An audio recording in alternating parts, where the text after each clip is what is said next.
Mi familia me dejó sola en la cena de Navidad y se llevó mi dinero para emprender un crucero familiar. Cuando regresaron, vendí todos los bienes y ya no tenían dónde vivir. Me alegra que estés aquí. Sigue mi historia hasta el final y deja en los comentarios la ciudad desde donde la lees para saber hasta dónde ha llegado. El aroma de canela y pay de manzana inundaba mi cocina mientras colocaba la última tarjeta con nombres pintada a mano alrededor de la mesa. Con 70 años aún me enorgullecen esos detalles. Alicé el mantel bordado que fue de mi madre y acomodé el centro con ramas de pino y velas rojas. Perfecto, susurré, retrocediendo para admirar mi trabajo. La mesa estaba puesta para 12, mis 3 hijos con sus parejas, 5 nietos y yo. La cena navideña, como cada año desde que Francisco falleció hace 25, estaba lista. Miré el reloj. 2:30 de la tarde. Llegarían a las 4, tiempo justo para ducharme y ponerme el vestido verde oscuro que compré para esta noche. Al girar hacia la escalera, mi celular vibró en la barra de la cocina. Era Roberto, mi hijo mayor. Pensé que preguntaría si traía vino extra o si la pequeña Emilia podía usar el cuarto con la mecedora que adora. «Hola, cariño», contesté ilusionada. «Oye, mamá», su tono me detuvo. «Escucha, hubo un cambio de planes». Apreté el teléfono. «¿Cambio de planes? ¿Qué quiere decir?» «No iremos a la cena de Navidad», soltó de corrido. «De hecho, ninguno irá. Decidimos hacer algo diferente este año». Me dejé caer en una silla. «¿Diferente? No entiendo». Carraspeó. «Estamos en un crucero todos. Patricia y yo, Luisa y Diego, Miguel y Jimena. ¿Y los niños?» «¿Un crucero?», repetí sin comprender. «Pero es Nochebuena, llevo cocinando desde ayer». «Sí, fue de último minuto», explicó con fingida naturalidad. «Luisa encontró una oferta increíble. 15 días por el Caribe. No podíamos dejarla pasar. El aparato pesaba en mi mano. ¿Por qué nadie me avisó? Yo también pude ir». Silencio. «Mamá, ¿sabes que te mareas y no había espacio? Las cabinas alcanzaban justo para nuestras familias inmediatas». Familias inmediatas, dolió más de lo esperado. «¿Cuándo salieron?», pregunté tratando de no temblar. «Esta mañana ya navegamos», oí risas y el tintinear de copas. «Mamá, debo colgar, hay una bienvenida en la cubierta principal». «Feliz Navidad, sí, te llamaremos al volver». La llamada terminó antes de responder. Permanecí sentada en la mesa vacía, teléfono en mano y rodeada del olor de un banquete que nadie probaría. Fui por mi bolso, saqué mis lentes y la tarjeta bancaria.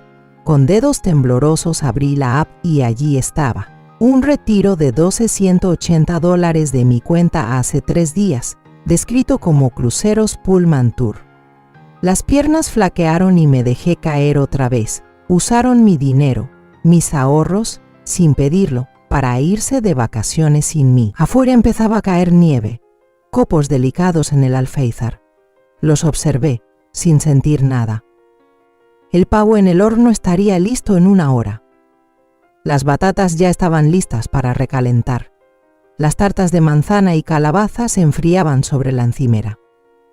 Mi mirada se desvió hacia el árbol de Navidad en la sala, parpadeando con luces y cubierto de adornos que había ido juntando durante décadas. Debajo descansaban regalos envueltos con esmero, uno para cada hijo, cada nieto, cada yerno y nuera, escogidos con cariño, envueltos con cuidado. Me levanté con las piernas temblorosas y volví al comedor.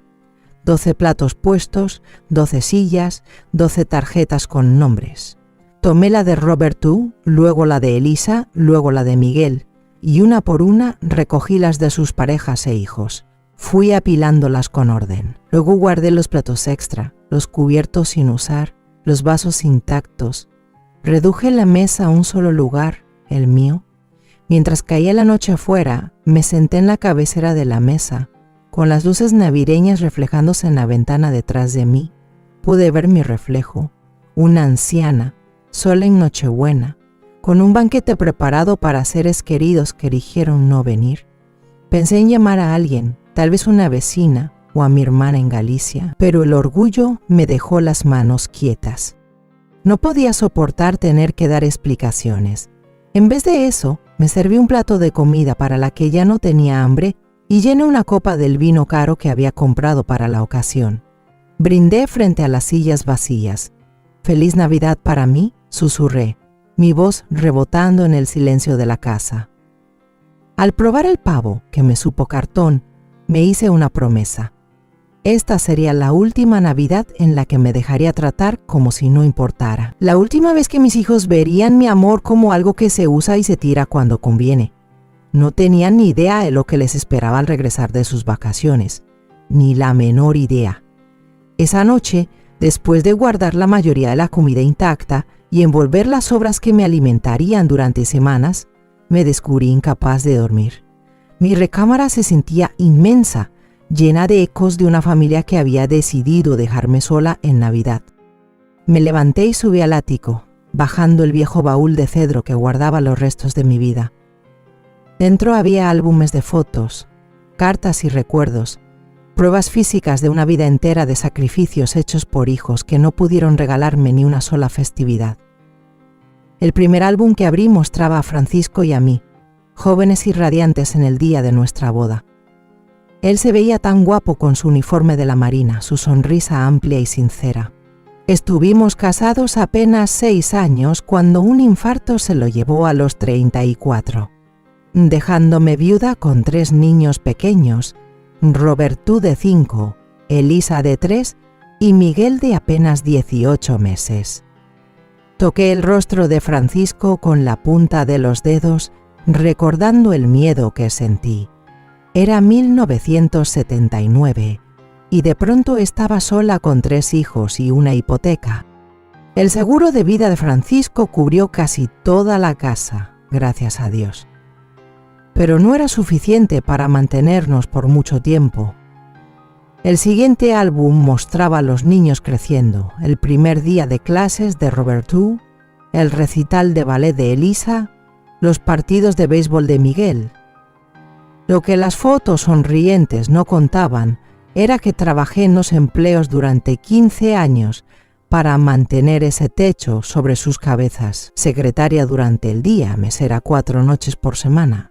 Mi hermana Natalia cuidaba a los niños esas noches y yo volvía cuando ya estaban dormidos, con los pies hinchados y la espalda hecha trizas. Pasé las páginas de Navidades anteriores en las que lograba conseguir para cada hijo exactamente lo que quería, aunque eso significara quedarme sin ropa nueva o sin botas decentes para el invierno. Cumpleaños donde me desvelaba haciendo pasteles elaborados porque no tenía para comprarlos en la pastelería. Una foto me hizo detenerme. La graduación de preparatoria de Robertú. Él sonreía de oreja a oreja con su toga y birrete, sosteniendo las llaves del coche usado que yo había logrado comprar con cada centavo que ahorré y cada hora extra que trabajé durante 6 meses. Lo que no mostraba la foto era que seguí manejando mi propio coche hasta que se descompuso por completo en plena carretera 2 años después. En otro álbum me encontré la carta de aceptación a la Universidad de Luisa. La habían admitido en Complutense de Madrid, la escuela de sus sueños, con una beca parcial. El resto de la matrícula casi me dejó en la ruina, pero nunca le conté eso. Volví a hipotecar la casa en silencio, con la cabeza en alto. Cuando se graduó y consiguió su primer empleo en una editorial en Distrito Centro, sentí su triunfo como si fuera mío. Después llegaron los años de rebeldía de Miguel, las llamadas del colegio, los pequeños líos con la ley, los trabajos que no lograba mantener. Encontré el recibo del abogado que contraté cuando lo atraparon con marihuana a los 19 años. $3.00 que no tenía, puestos en una tarjeta de crédito que tardé años en pagar. Detrás de los álbums estaban los títulos de propiedad. La casa principal, comprada junto a Francisco, refinanciada 2 veces para costear la universidad de los chicos. La cabaña junto al lago, que compramos el año antes de que Francisco muriera, que estuve a punto de vender en los tiempos difíciles, pero que, de alguna forma, logré conservar. Y el terreno baldío que Francisco heredó de su padre, que guardé porque él siempre hablaba de construir ahí una casa de vacaciones para la familia. Las 3 propiedades están ahora solo a mi nombre. Francisco se aseguró de eso antes de morir, para protegernos a mí y a los niños. Cerré el baúl y me acerqué a la ventana, mirando el patio cubierto de nieve donde mis hijos solían hacer muñecos y jugar con bolas de nieve. Aún pago para que lo mantengan, aunque apenas puedo agacharme para cuidar un jardín. Toda mi vida se la dediqué a darles estabilidad, oportunidades, una base firme para que construyeran su propio camino. Renuncié a lo mío, trabajé hasta la extenuación, enterré mis propios sueños, todo para que tuvieran lo que Francisco y yo soñamos darles. ¿Y así me lo pagaron? Robando mis ahorros para irse de crucero sin siquiera invitarme. Me limpié las lágrimas de rabia mientras el amanecer asomaba en el horizonte. El dolor se estaba transformando en algo más duro, más frío. Yo los crié mejor que esto. Les enseñé sobre el respeto, la familia, la gratitud, o eso creía. A medida que los primeros rayos del sol se colaban por mi habitación, proyectando sombras largas en el piso, bajé las escaleras. Las luces del árbol de Navidad seguían parpadeando, burlonas en su alegría. Las desconecté de un tirón, dejando la sala en la fría luz azul de la mañana. Caminé hacia mi oficina, un cuartito junto a la cocina que antes era una despensa. Adentro, un escritorio gastado, mi vieja computadora y un archivo con documentos importantes. Saqué mi libreta de direcciones y busqué en la letra L. Lorenzo Domínguez, el compañero de universidad de Francisco, abogado especializado en bienes raíces. Habíamos mantenido contacto a lo largo de los años, tarjetas navideñas, alguna que otra llamada. Era momento de hacer una de esas llamadas, porque si mis hijos pensaban que podían desecharme así como así, estaban por aprender una lección muy costosa sobre el valor de la familia. Elena, ha pasado tanto tiempo. La voz de Lorenzo sonó cálida y familiar a través del teléfono, a pesar de los años. ¿Cómo estás llevando las cosas? Dudé. No sabía cómo decirle al viejo amigo de mi difunto esposo que pasé la Navidad sola mientras mis hijos andaban de fiesta en un crucero pagado con mi dinero robado. He estado mejor, Lorenzo, dije al fin, mi voz más firme de lo que esperaba. Necesito asesoría legal sobre mis propiedades. Hubo un silencio del otro lado. Por supuesto, ¿quieres venir a la oficina? Puedo agendarte mañana. A la mañana siguiente me vestí con esmero. Un traje azul marino que compré hace años para contratos, graduaciones, un collar de perlas que Francisco me regaló en nuestro 5º aniversario. Necesitaba sentirme entera, digna, aunque por dentro me estuviera rompiendo. La oficina de Lorenzo estaba en una casa victoriana renovada en el centro, con madera pulida y bronce reluciente. Me recibió con un abrazo, su rostro surcado por más arrugas de las que recordaba, su cabello completamente plateado. «Te ves bien, Elena», dijo mientras me guiaba a una silla cómoda frente a su escritorio. Logré esbozar una pequeña sonrisa. «Eres muy amable, Lorenzo. Los dos sabemos que tengo cada uno de mis 70 años encima». Él soltó una risita, pero enseguida se puso serio. «Ahora dime, ¿qué pasa?» Sonabas preocupada por teléfono. Solté todo de golpe, la cena de Navidad, los preparativos, la llamada de Roberto, descubrir que habían sacado dinero de mi cuenta, los viajes en los que nunca me invitaron. Con cada palabra mi voz se hacía más firme, el dolor se transformaba en determinación. «Ya veo», dijo Lorenzo cuando terminé, entrelazando los dedos. ¿Y estás segura de que usaron tu dinero sin permiso? Completamente.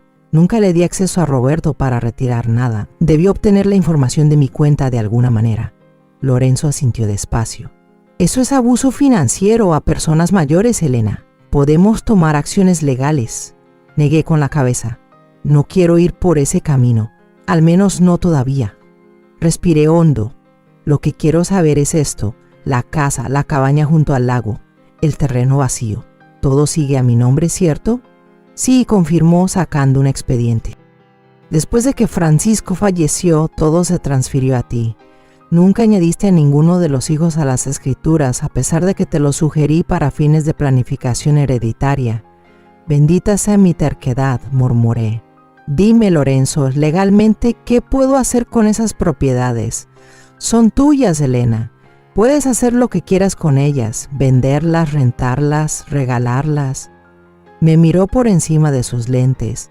¿Qué es exactamente lo que estás pensando? Me incorporé, más erguida. Quiero venderlas todas, rápido, antes de que mi familia regrese de sus viajes. Las cejas de Lorenzo se alzaron. ¿Todas? ¿Incluso la casa principal? Sobre todo la casa principal, dije con firmeza. Elena dijo con suavidad, es una decisión muy grande, una que a veces se toma en medio de la emoción. Quizá deberías...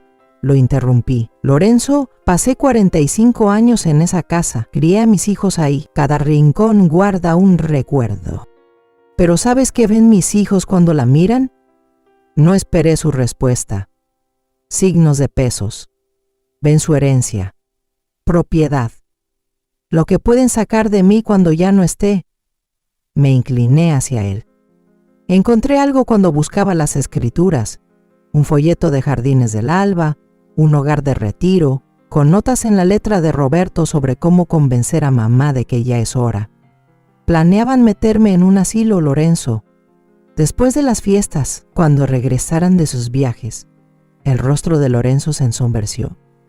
Ya veo. No, no ves, dije, con la voz quebrándose un poco. Mis hijos, por quienes lo di todo, estaban planeando quitarme mi casa, mi independencia y mi dignidad. Solo estaban esperando el momento adecuado. Me recompuse enderezando la espalda.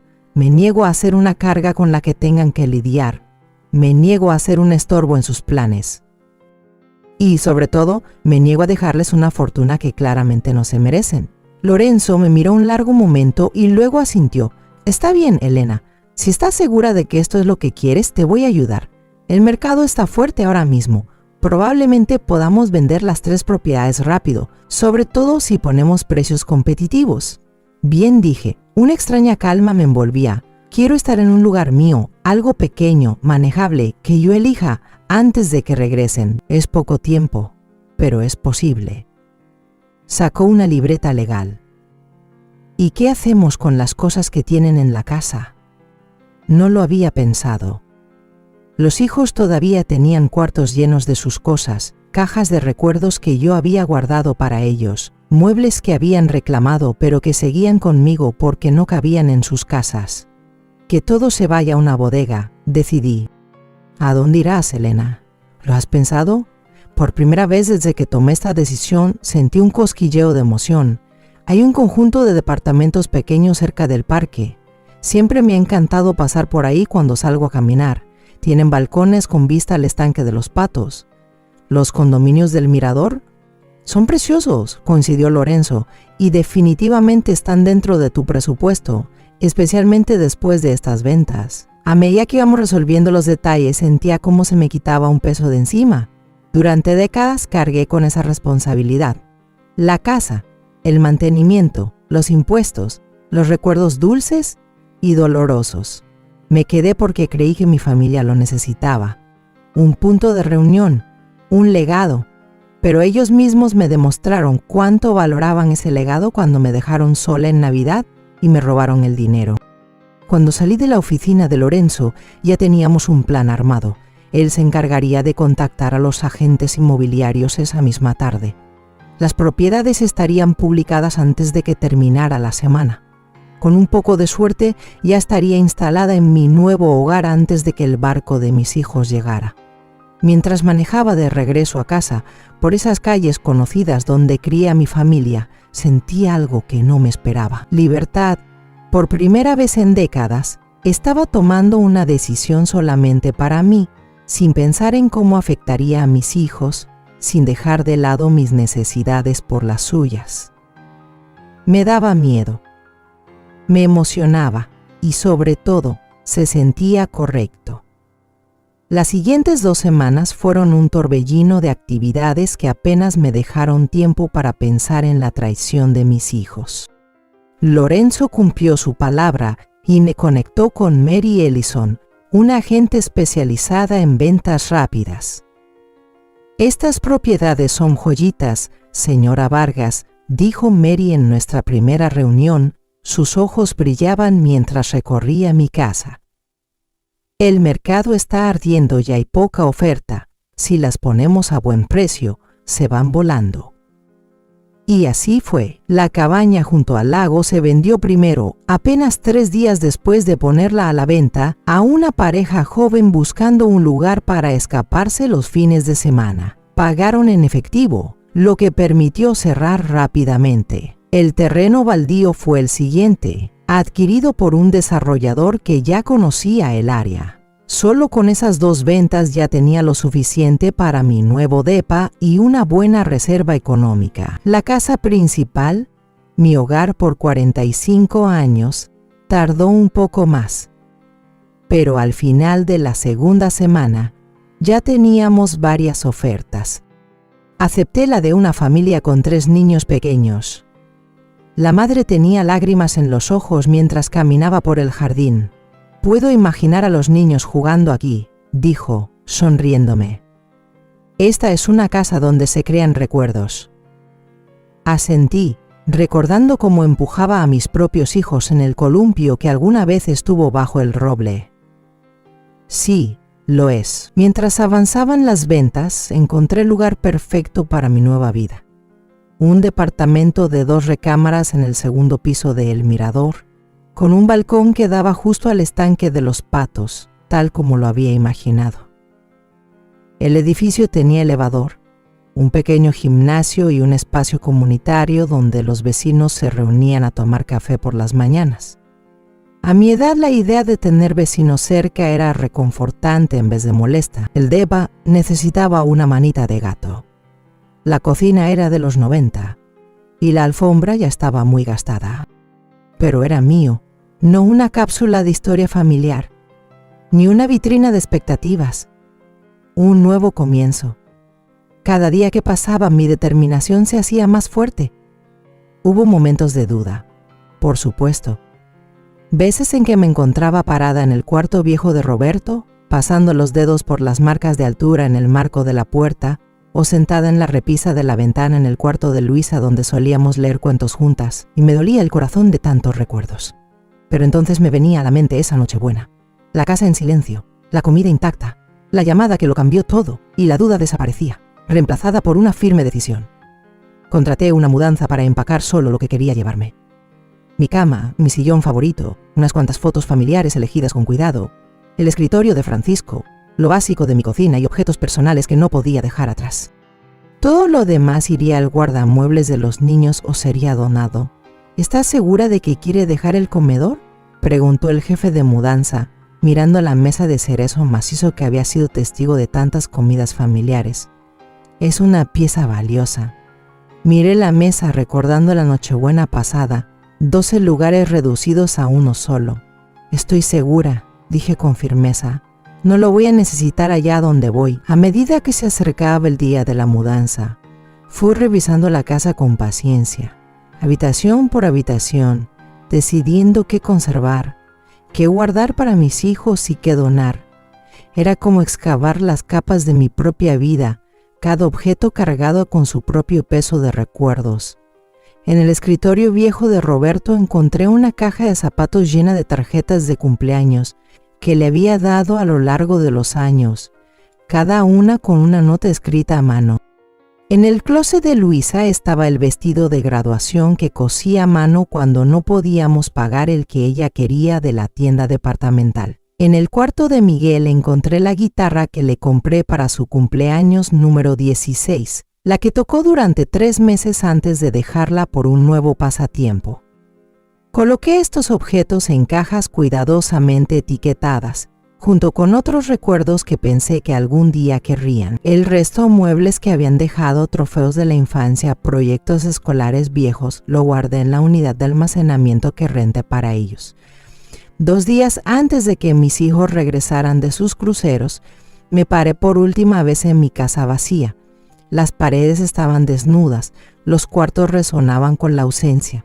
Solo el comedor permanecía intacto, ya que los nuevos dueños habían pedido comprar la mesa y las sillas junto con la casa. Caminé lentamente por cada habitación, despidiéndome del espacio que había cobijado a mi familia durante décadas de alegrías y penas. En la cocina recordé cuando le enseñé a Luis a hornear galletas. En la sala reviví las mañanas navideñas, las fiestas de cumpleaños, las noches de películas. En el patio trasero imaginé las carnes asadas del verano y las guerras de bolas de nieve en invierno. Esta casa fue mucho más que paredes y techo, fue la base de nuestra vida familiar. Y ahora me alejaba de ella. Pero al cerrar la puerta con llave por última vez y dejar la llave bajo el tapete para los nuevos propietarios, como habíamos acordado, no sentí tristeza sino una profunda sensación de que todo estaba en su lugar. Ese capítulo de mi vida había terminado. Era momento de comenzar otro. Mi nuevo departamento me recibió con la luz del sol entrando a raudales por las ventanas grandes, iluminando posibilidades en vez de fantasmas. Pasé mi primera noche allí, acomodando y reacomodando mis cosas, dándole mi propio toque al espacio. Colgué algunas fotos queridas, Francisco con su uniforme de la Marina, los niños cuando aún eran pequeños y me adoraban sin reservas, mis padres en su aniversario número 50, pero dejé la mayoría de las paredes vacías, listas para nuevos recuerdos. Esa noche me senté en el balcón con una copa de vino, viendo a los patos deslizarse por el estanque mientras el sol poniente convertía el agua en oro líquido. Por primera vez en semanas me permití imaginar la reacción de mis hijos cuando regresaran y encontraran que su casa de la infancia había sido vendida, su herencia convertida en efectivo, su madre desaparecida. Habría sorpresas, sin duda. Enojo, seguramente. Quizás incluso acusaciones sobre mi salud mental. No soy ingenua respecto a cómo algunos hijos adultos reaccionan cuando los padres mayores afirman su independencia. Pero yo ya estaba preparada. Lorenzo me había ayudado a actualizar mi testamento, eliminando a mis hijos como beneficiarios directos y estableciendo fideicomisos para la educación de mis nietos. También había preparado un poder legal duradero, nombrando a mi hermana Natalia, y no a mis hijos como la persona encargada de tomar decisiones si yo llegaba a incapacitarme. Me había protegido de sus manipulaciones, al tiempo que aseguraba el futuro de mis nietos. Fue el mejor equilibrio que pude encontrar entre el amor que aún sentía por mi familia y la necesidad de defenderme. Mañana regresarían, mañana sabrían lo que su traición les había costado.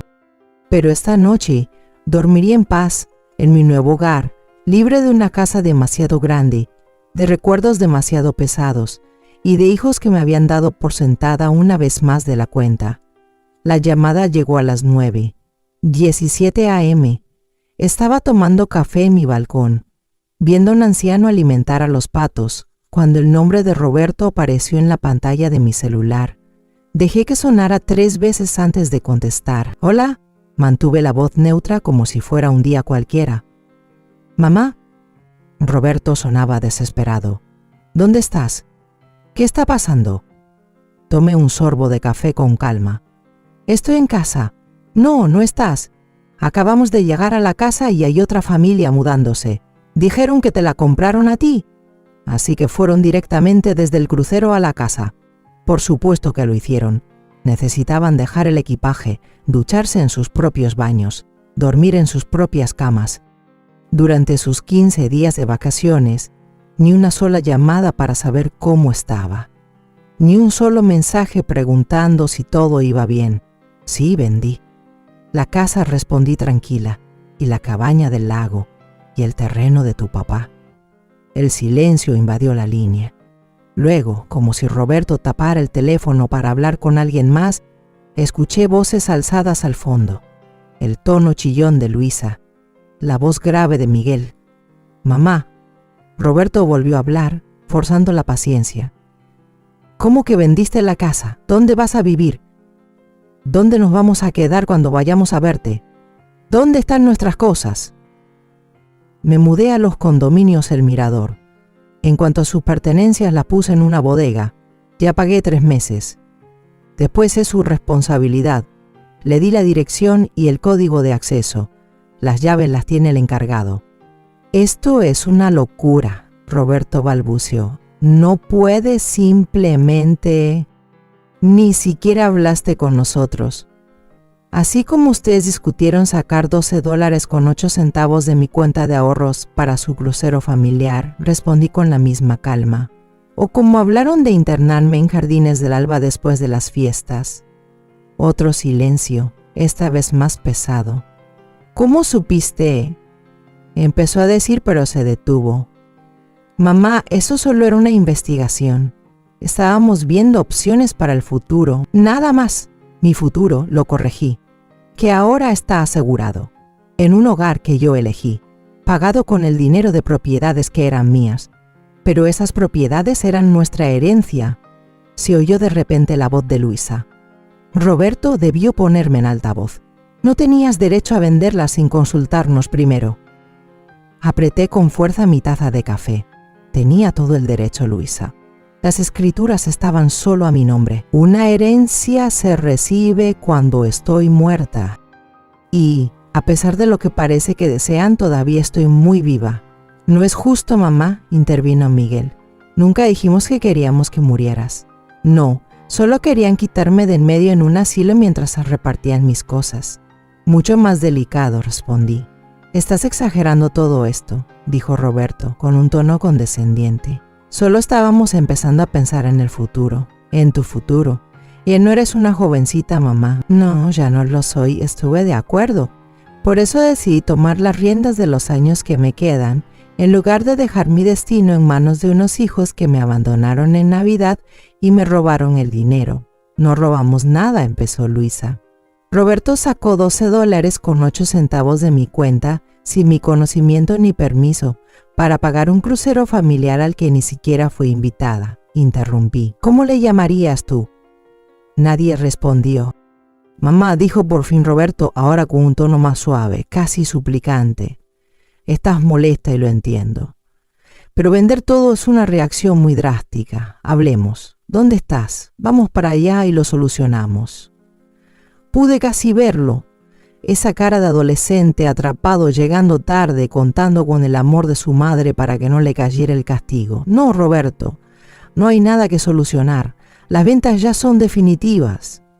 No puedes estar hablando en serio, dijo Luisa, la voz quebrada. Y todos nuestros recuerdos en esa casa. Y papá, ¿cómo pudiste venderla sin nada más? Mencionar a Francisco me dolió en el alma, pero no cedí. Su padre estaría horrorizado por cómo me han tratado. Él se partió el lomo para que no me faltara nada después de su muerte. ¿Crees que estaría de acuerdo con que usaran mi dinero a mis espaldas? ¿Con que planeara meterme en un asilo para quedarse con mis cosas? No fue así, protestó débilmente Miguel. Fue exactamente así, repliqué. Y ya puse fin a todo eso. ¿Y ahora qué se supone que hagamos?, exigió Luisa, la rabia reemplazando el impacto inicial. Apenas bajamos del crucero. Necesitamos bañarnos para poder dormir. Estoy segura de que puedes pagar un hotel con lo que queda en mis $12.18, dije con sarcasmo. O quizás podrías quedarte con tus amigos. Eso habría hecho yo, si me hubieran incluido en sus planes de vacaciones familiares. Esto es un absurdo, soltó Roberto, dejando atrás su tono conciliador.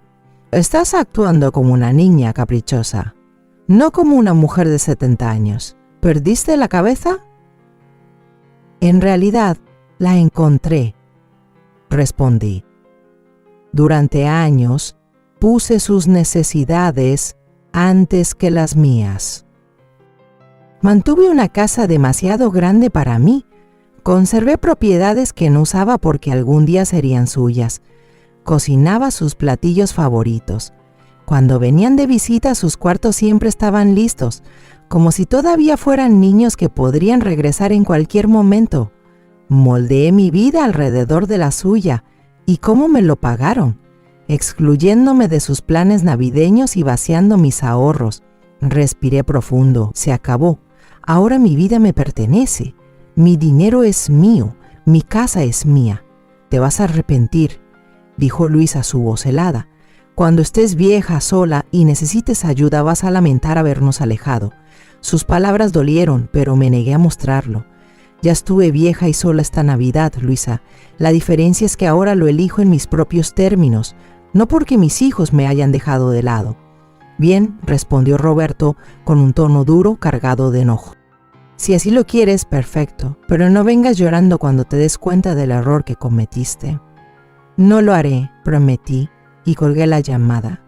Me quedé sentada un buen rato después, viendo a los patos en el estanque, con el café enfriándose entre mis manos. El enfrentamiento fue como lo imaginé: sorpresa, rabia, acusaciones, intentos de hacerme sentir culpable. Pero lo que me sorprendió fue lo poco que dolieron sus palabras. El dolor de Nochebuena había sido una herida abierta y cruda. Esto era como presionar un moretón que ya empezaba a sanar. Dolía, pero de forma tenue, distante. Mi celular vibró de nuevo, un mensaje de Patricia, la esposa de Roberto. ¿Cómo pudiste hacerle esto a tu propia familia? Los niños están destrozados porque ya no podrán visitar la casa de la abuela. Espero que estés satisfecha contigo misma. No respondí. En lugar de eso, apagué el teléfono, lo dejé sobre la mesa y me recosté en la silla, cerrando los ojos ante el sol de la mañana. Por primera vez en mucho tiempo, no tenía que rendirle cuentas a nadie. La sensación era aterradora y liberadora a la vez. Mientras estaba ahí, escuché un golpecito suave en la puerta del departamento. Por un instante me tensé, preguntándome si mis hijos ya me habrían encontrado, pero al abrir, vi a una señora mayor, de pie, con una maceta pequeña entre las manos. «Hola», dijo con una sonrisa cálida, «soy Margarita, del 4C. Te vi mudarte ayer y quería darte la bienvenida al mirador». Me quedé mirándola por un segundo y luego le devolví la sonrisa, aceptando la planta. «Soy Elena. Gracias por la bienvenida. ¿Gustas pasar a tomar un café?» Cuando Margarita entró en mi nuevo hogar sentí algo inesperado, el primer brote frágil de un nuevo comienzo. Habían pasado 6 meses desde aquel día en que contesté esa llamada crucial de mis hijos. 6 meses de cambios, de crecimiento, de descubrir quién era Elena Vargas más allá de ser madre, viuda y guardiana de una casa familiar vacía. La primavera dio paso al verano y mi balcón se llenó de hierbas y flores. Pinté el departamento con los colores que siempre me gustaron, pero que a Francisco le parecían demasiado atrevidos. Un verde salvia suave en la sala, un terracota cálido en la cocina. Cambié la alfombra vieja por pisos de madera, más amables con mis rodillas y mucho más elegantes. Pero lo más importante, construí una vida nueva. Cada mañana me uní al grupo del café en el salón común, donde hice amistad con Margarita, la que me dio la bienvenida, y con Arturo, un profesor de literatura retirado que comparte mi amor por las novelas de misterio. 3 veces por semana iba a clases de aeróbicos acuáticos en el centro comunitario. Los martes era voluntaria en la biblioteca leyendo cuentos a los niños. Estaba más ocupada, más conectada, más yo misma que en décadas. Mi relación con mis hijos seguía rota. Tras aquella confrontación, pasaron semanas sin contacto. Luego vinieron mensajes de texto formales y cautelosos. Roberto me avisó que ya habían vaciado la bodega. Luisa preguntó por la caja de recetas de su abuela. Miguel quería saber sobre unos recuerdos deportivos antiguos que no encontraba. Respondí a esas preguntas prácticas, pero sin involucrarme emocionalmente. La herida aún estaba abierta, la traición demasiado profunda. Intentaron acercarse, claro. El Día de las Madres llegaron tarjetas con mensajes cuidadosamente neutrales. Mi cumpleaños en junio trajo llamadas incómodas, pero ninguno se disculpó por lo que hicieron y yo no estaba dispuesta a fingir que no había pasado nada. Mis nietos eran otra historia. Emilia, la hija de 12 años de Roberto, fue la primera en acercarse, mandándome una tarjeta hecha a mano con un mensaje que me partió el alma. «Te extraño, abuela. No es lo mismo sin poder ir a tu casa». La llamé en cuanto la recibí. asegurándole que aunque la casa ya no estaba, yo seguía aquí. Organizamos su visita a mi nuevo hogar y Roberto, a regañadientes, la ejunzao por la tarde. «Está padrísimo, abue», exclamó ella, explorando mi condominio con entusiasmo genuino. Desde tu balcón se ven los patos. Aquella visita abrió una puerta. Pronto, los demás nietos comenzaron a venir también, a veces con sus padres esperando incómodamente en el coche, otras veces los dejaban por unas horas. Los llevaba al parque, les enseñaba a hornear en mi nueva cocina, los ayudaba con la tarea en mi comedor, más pequeño pero aún acogedor. A través de ellos mantenía un lazo con mi familia, mientras establecía límites claros con mis hijos. Pero hoy era diferente. Hoy se cumplían exactamente 6 meses desde que me mudé al Mirador y había invitado a mis 3 hijos y solo a ellos a cenar. Sin esposas, sin nietos, solo nosotros. Mientras preparaba una comida sencilla de pollo al horno con verduras, sentí una calma extraña. No se trataba de reconciliación ni perdón, aún no. Se trataba de claridad, de decir lo que necesitaba decirse, sin enojo ni prisa. Llegaron juntos, presentándose como un frente unido. Roberto, aún apuesto a sus 46 años, con las sienes comenzando a encanecer. Luisa, elegante a sus 44, con un vestido que seguramente costaba más que mi hipoteca mensual. Miguel, con aire juvenil a sus 42, jugueteando con las llaves del coche como si ya quisiera salir corriendo. «Pasen», dije, haciéndome a un lado para dejarlos entrar a mi hogar. Mi nuevo hogar, al que ninguno había venido antes. «Gracias por venir», murmuraron saludos corteses. Sus ojos recorrían el espacio, notando cada rincón transformado. Ya no estaban las antigüedades ni reliquias familiares que llenaban nuestra vieja casa. En su lugar, piezas nuevas que elegí pensando solo en mí. Un sofá seccional cómodo, ideal para mi estatura. Cuadros que reflejaban mi gusto, no el de Francisco.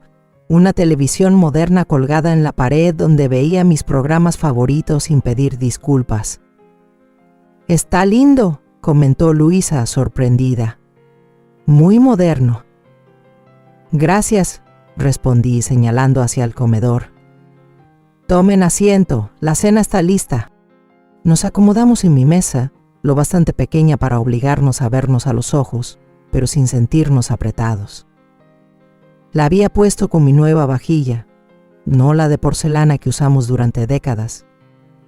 Después de servir la comida, tomé mi lugar y miré a mis 3 hijos. Esos adultos que salieron de mi cuerpo, que crié con amor y sacrificio, y que me lastimaron tan profundamente. Antes de comer, quiero decir algo. Comencé con voz firme. Hace 6 meses tomé una decisión que los dejó a todos en shock. Vendí propiedades que ustedes daban por hecho que heredarían. Me mudé sin consultarles. Construí una vida distinta a la que imaginaron para mí. Roberto intentó interrumpir, pero levanté la mano. Por favor, déjenme terminar. Esto ya no se trata de culpas, se trata de comprensión. Los miré a cada uno a los ojos. Durante 45 años, desde que su padre murió, me definí como su madre. Todo lo que hice, trabajar en varios empleos, mantener la casa, renunciar a mis propios sueños, lo hice por ustedes. Y no me arrepiento de ese sacrificio, fue mi decisión tomada por amor. Hice una pausa y bebí un sorbo de agua, pero en algún momento ese sacrificio dejó de ser valorado y se volvió una expectativa. Me convertí en una conveniencia en sus vidas, la niñera gratis, la anfitriona de cada fiesta, la guardiana de sus cuartos de infancia, no una persona con necesidades y sentimientos propios. «Mamá, eso no es justo», protestó Luisa. «Siempre te hemos valorado». «Ah, sí», pregunté en voz baja. «¿Eso es lo que llaman aprecio? Cuando tomaron mi dinero sin consultarme, cuando planearon internarme sin preguntarme qué quería, cuando me dejaron sola en Nochebuena, después de que pasé días preparando una cena para todos ustedes, ninguno fue capaz de sostenerme la mirada. No lo digo para herirlos», continué bajando el tono. «Lo digo porque, a mis 70 años, por fin entendí que ser honesta es más importante que ser amable. Aprendí que amar no significa permitir que me traten como si no contara». Nunca quisimos hacerte daño, dijo Miguel con voz apagada. Simplemente no pensamos. Exactamente, respondí. No pensaron, ni en mí, ni en cómo me sentía, ni en el ejemplo que estaban dando a sus propios hijos sobre cómo tratar a sus padres cuando envejecen. Respiré hondo. Pero he tenido 6 meses para pensar, para reflexionar, para decidir qué tipo de relación quiero con ustedes de ahora en adelante. Y he decidido que me gustaría que lo intentáramos otra vez, no como madre e hijos, sino como adultos que se respetan mutuamente. Roberto levantó la vista, con sorpresa en los ojos. ¿Quieres reconciliarte? Quiero construir algo nuevo, aclaré. La relación anterior no funcionaba, nos trajo hasta este punto roto, pero tal vez podamos crear algo más sano, con límites claros y respeto mutuo. ¿Y eso qué significa exactamente?, preguntó Luisa con cautela. Significa que soy una persona con vida propia, expliqué, que no estaré disponible según su conveniencia, que no voy a permitir que me den por sentada, que no tendrán acceso a mis finanzas ni tomarán decisiones sobre mi futuro sin mi participación total. Me serví un poco de pollo antes de continuar. También significa que me gustaría conocer mejor a mis nietos. Me gustaría que me invitaran a reuniones familiares, no como anfitriona, sino como una invitada deseada y bienvenida. Y cuando de verdad necesite ayuda, me gustaría poder pedirla sin miedo a que me pasen por encima. El silencio cayó sobre la mesa mientras asimilaban mis palabras. Luego, para mi sorpresa, Roberto habló. «Lo siento, mamá», dijo con la voz áspera por la emoción. «Tienes razón en todo. Te tratamos como si fueras una extensión de nosotros, no como una persona. Y lo que hicimos en Navidad no tiene perdón». No fue su mejor momento, reconocí con una pequeña sonrisa, pero no es imperdonable, solo es inolvidable. Al empezar a comer, la conversación se deslizó, con cautela hacia temas más seguros, las actividades de los nietos, noticias del vecindario, mis nuevos amigos en el mirador. La tensión no desapareció por completo, pero se alivió. Para cuando llegó el postre, una sencilla tarta de manzana con la receta de mi madre, hablábamos casi con normalidad. Cuando se fueron esa noche, Luisa me abrazó y susurró: «Me gusta tu nuevo lugar, mamá. Te va bien». «Gracias», respondí. «Es porque lo elegí para mí, no para nadie más». Después de que se fueron, me senté en el balcón al atardecer, viendo las luciérnagas danzar sobre el estanque. La noche no curó mágicamente todas las heridas ni borró el pasado. Aún habría momentos difíciles, patrones viejos que romper, nuevos límites que mantener. Pero por primera vez en mucho tiempo me sentí en paz con mi decisión. No solo había recuperado mi independencia financiera, sino algo mucho más valioso, mi autoestima, mi derecho a ser tratada con dignidad, mi voz. La casa ya no estaba, sí.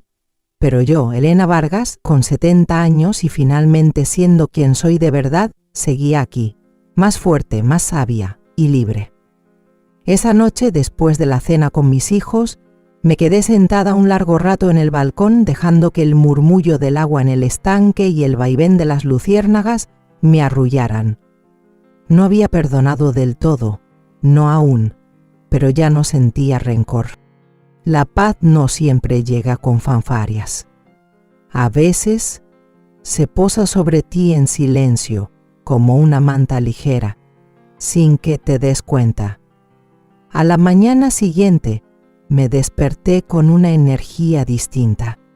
El cielo estaba despejado, el aire olía a pan recién hecho del horno comunitario. Y decidí que hoy sería un buen día para llenar la alacena. Tomé mi bolso de tela, mis lentes de lectura y caminé al supermercado de la esquina, ese donde el chico de la caja ya me conocía por nombre. Entré al pasillo de las verduras. Y mientras trataba de alcanzar una bolsa de espinaca fresca en el estante más alto, sentí como el mundo se me ladeaba. Mi rodilla izquierda, esa vieja enemiga de inviernos húmedos, cedió. No tuve tiempo de pues No fue un golpe fuerte, pero el susto me dejó sin aliento. Me incorporé como pude, luchando contra la vergüenza más que el dolor. Y entonces lo vi. Un hombre de unos 70 y tantos, camisa de cuadros abrochada hasta el cuello, con una boina azul marino y mirada tranquila. ¿Ya estaba a mí? ¿Se encuentra bien, señora?, preguntó, su voz pausada, sin urge asentí. Pero él no me dejó sola. Me ayudó a levantarme, se aseguró de que no me hubiera golpeado la cabeza y me acompañó hasta «No es nada, solo una mala pisada», dije, intentando restarle importancia. «A mi edad, nada puede ser algo mañana». «Mejor tomes un momento», me contestó con una media sonrisa. Me presentó su nombre, Ernesto Rivera. Había sido bibliotecario en la Universidad de Salamanca durante 3 décadas. Viudo desde hacía 7 años. 2 hijas adultas, una en Texas, la otra en Canadá. Vino a El Mirador hace 1 año, tras vender su casa, buscando lo mismo que yo, un lugar donde pudiera envejecer en paz, pero no en soledad. Intercambiamos algunas palabras más. Nada íntimo, solo lo justo. Pero mientras hablaba, me di cuenta de que me sentía cómoda, como si no necesitara probar nada, como si mi historia pudiera quedarse entre mis labios y aún así él me estuviera escuchando. ¿Le parecería mal si la acompaño de vuelta a casa?, me preguntó cuando vio que me levantaba. Me parecería muy bien, respondí, y por primera vez en mucho tiempo dejé que alguien caminara a mi lado. Desde aquella mañana, Ernesto se convirtió en parte de mis días, no porque lo buscáramos con intención, sino porque los pasos nos seguían llevando a los mismos lugares: la biblioteca del centro, el café de los jueves, el mercado de los sábados. Era como si nuestras rutinas, sin querer, se hubieran entrelazado. Con el tiempo comenzamos a llamarnos para pasear juntos por el parque. Él llevaba pan para los patos, yo preparaba termos de té. Caminábamos sin prisa, hablando de libros, de plantas, de los absurdos del noticiero, nunca de hijos. Era como si ambos supiéramos que ese terreno estaba minado y que nuestra complicidad no necesitaba abrir esas heridas. Una tarde de domingo, mientras compartíamos una banca a la sombra de los álamos, me miró con una expresión suave y dijo: «Sabe, Elena, no estoy buscando una compañera de vida, ya la tuve y la amé profundamente. Pero lo que sí extraño es compartir el silencio con alguien que no lo llene de ruido». Yo asentí, entendiendo exactamente lo que quería decir. A veces, la soledad no es la ausencia de compañía, sino la presencia de gente que no te ve. «No necesito que me salven», le dije. «Solo agradezco no sentirme invisible». Nos volvimos eso, cómplices. No amantes, no pareja, compañeros de existencia. Personas que se reconocen sin juzgarse, que caminan juntas sin apurarse, que entienden que a cierta edad la ternura vale más que la pasión y el respeto más que cualquier promesa.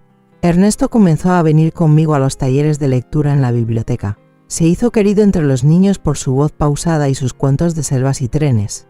En el grupo de aeróbicos, las señoras murmuraban cosas con picardía cuando nos veían llegar juntos. Yo solo sonreía. Que hablen. Por fin tenía a alguien con quien reír después de los chistes, con quien mirar las mismas flores por segunda vez sin sentir que repetía algo. Una noche, mientras llovía suavemente y él me dejaba frente a la puerta de mi departamento, me tomó la mano y dijo: «Gracias por dejarme entrar en tu vida, aunque sea con los zapatos mojados». Yo apreté su mano y le respondí: «Gracias por no querer secarme a la fuerza». Ese era nuestro acuerdo tácito: no invadir, no imponer, solo estar. Porque después de todo lo vivido, solo eso necesitábamos: alguien que se quedara sin que se lo pidieran. Y así pasaban los días, suaves, tranquilos, llenos de conversaciones sin urgencias. No necesitábamos planes grandiosos. Bastaba con el banco bajo el árbol, el té con canela, y saber que mañana, al despertar, alguien pensaría en ti con una sonrisa. Ernesto y yo nunca hablamos del futuro. A nuestra edad no se planea a largo plazo, se agradece el hoy.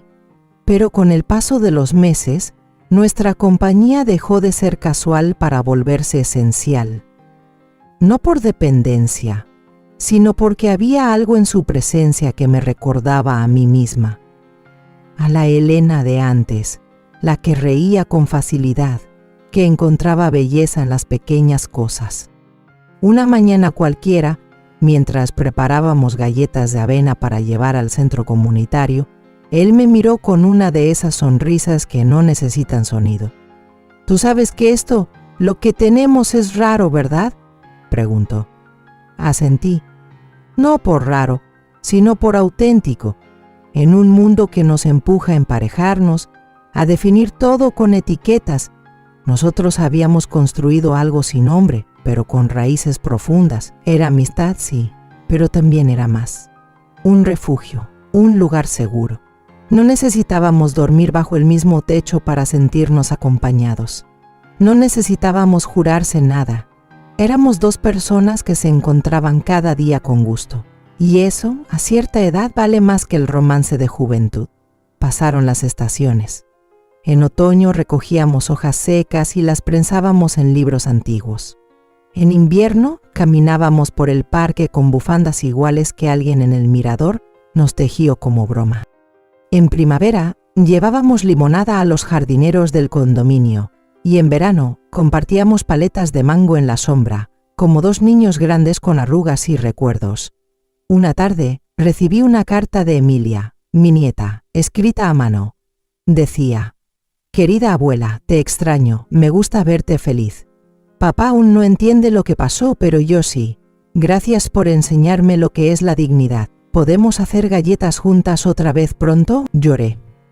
No por tristeza, sino por alivio, porque había sembrado algo, porque no todo estaba roto, porque a través de los nietos una nueva generación empezaba a entender el valor de respetar a quienes vinieron antes.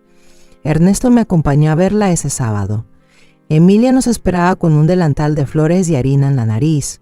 Él se sentó a leer mientras nosotras horneábamos.